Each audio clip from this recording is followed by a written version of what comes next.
welcome back for another episode of the Outdoor Adventure Series podcast, where we celebrate individuals and families, businesses, and organizations that seek out and promote the exploration, stewardship, conservation, access, and enjoyment of the outdoors.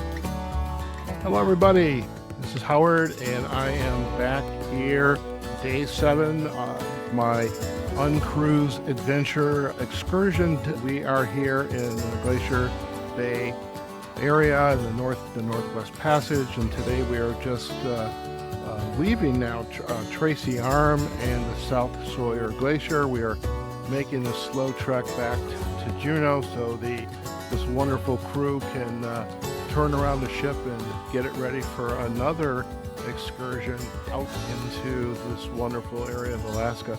Now I have the pleasure right now of introducing you to Ike, who is the lead steward on the Wilderness Discoverer. Hello, Ike.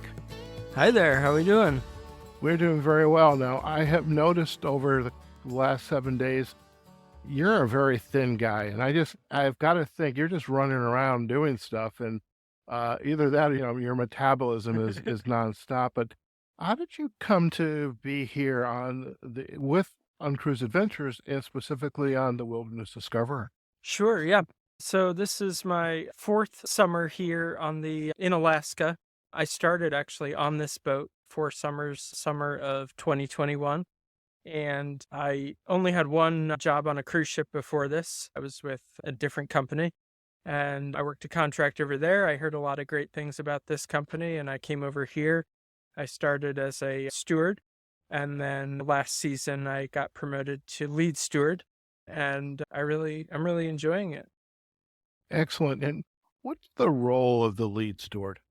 So sure, the role of the lead steward, it's a little bit of everything. The steward department, it's a busy department, so we take care of both all the dining services as well as all the housekeeping. So I'm in charge of my team of stewards, which varies from 3 to 6, depending on the guest count for the week.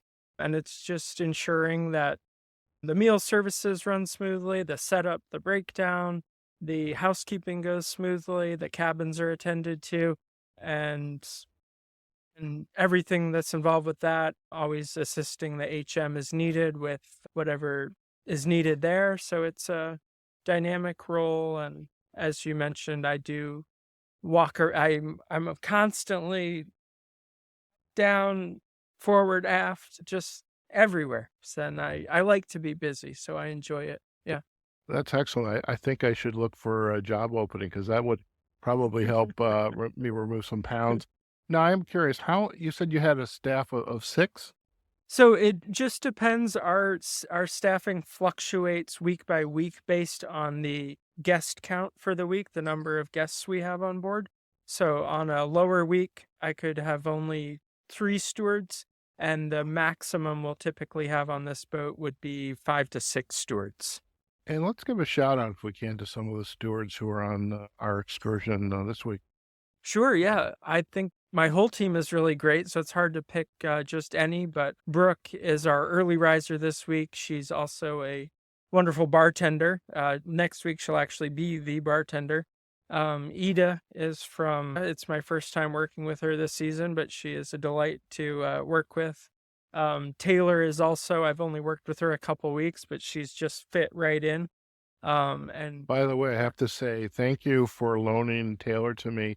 I think it was day 1 when I needed a kayak partner. So Taylor was taken from you, and she actually was steering the kayak, as I was just kind of praying that I get back to the boat safely, because I hadn't kayaked in I don't know how long. Discoverers, just your expedition.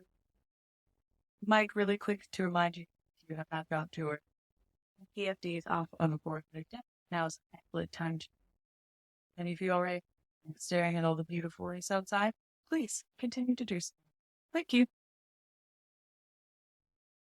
So again, thank you for loaning Taylor for at least an hour or so. So who else do we have on your steward team? So Mary Esther, it's my first time working with her this season as well.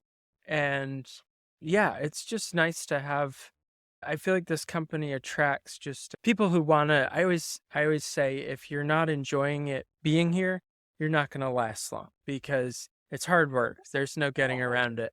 But if you have fun while you're working, which I do, then you'll find the strength to keep going. So it's good. When family or friends or somebody you haven't seen in a while, you meet them at a coffee shop or restaurant, and they say, "Ike, how are you? It's been so long since we've seen you. What have you been doing?" How are you going to describe this lifestyle that you have? I describe it.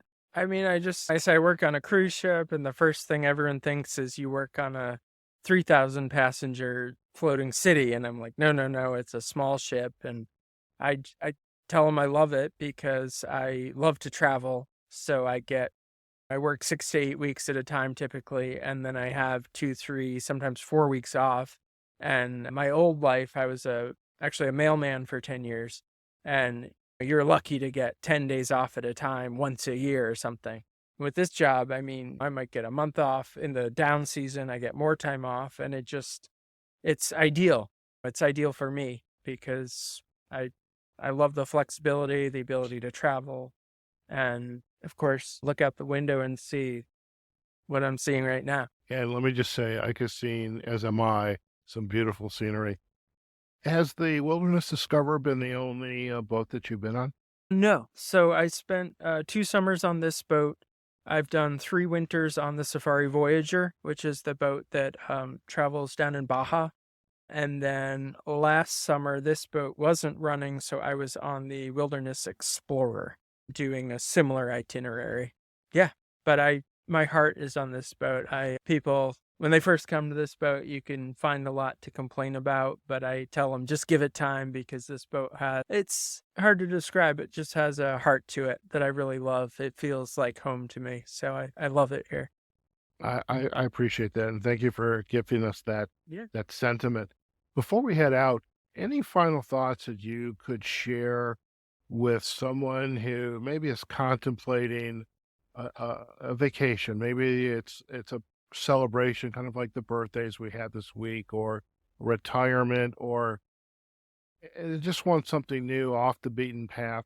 What would be your 30-second pitch to them of why they need to, discover the UnCruise adventures, but also perhaps come here to Alaska, and not just see Alaska, but as one of the guests, our earlier guest, Curtis, said, experience Alaska? Sure. Well, I think this way of seeing Alaska is just so unique. I mean, we get into places that A, the big ships can't go, but B, you just would never be able to get there in any other way. In terms of coming to Alaska, I think it's wild. The first time I came here, I was just shocked by how beautiful it was. And 4 seasons later, I'm still, every day I wake up, I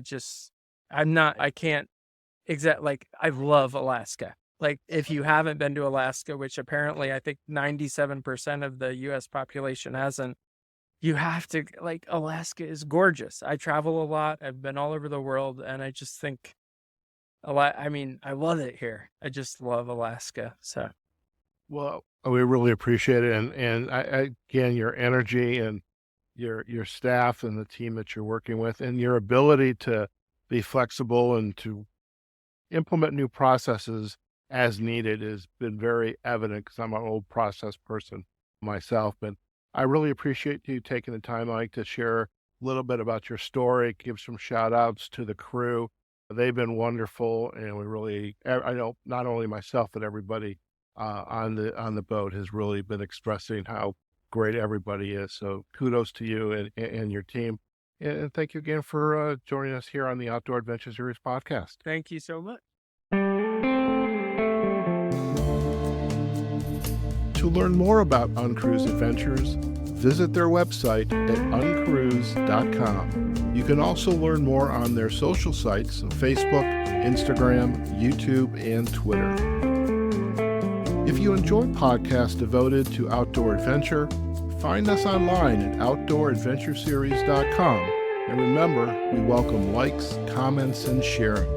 You can also find us on our Facebook, LinkedIn, Instagram, and YouTube pages by searching for Outdoor Adventure Series. And you can also find us on all of the leading podcast platforms. All the links that we mentioned just now can be found in our show notes for this episode. And until next time, we look forward to having you join us for a new episode of the Outdoor Adventure Series podcast.